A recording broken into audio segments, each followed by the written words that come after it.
bo'ldi. Oki nima balo bu? Olov chiqyaptimi? Bu oki nima mashina bu? E30 BMW bu.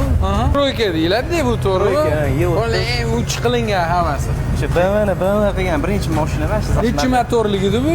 3 litr motor M30. M30 3 litr motor. Bo'ladigan narxini ayting hozir bir. Ochga bo'lsa beraveramiz. 10 mingga.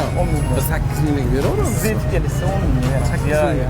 Seriz. Ya bu yo'q bunaqa proyekt hech qayerda. Akalar xuddi o'sha mashinani topib qo'ydim sizlar uchun. Ishoning, birga bir emas, o'zi BMW 84-yil kupe sportivni qilingan motor ходовой korobkada bitta ham ish qolmagan ekan. Akalar, mana spoilerni qarang. Va bu shunchaki plastmassa emas, odamni ko'taradigandan. Kupe, akalar.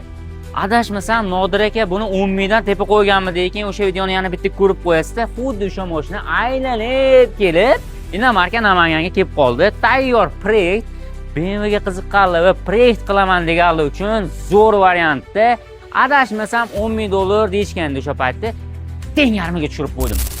5 ming dollarga proyekt uchun bosib oling.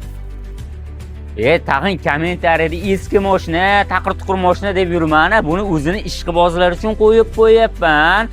Sababi bu proyekt qilingan sportivniy mashina bo'lgani uchun qo'yib qo'yapman. Bu aynan o'zini ishqibozlariga yarashadi.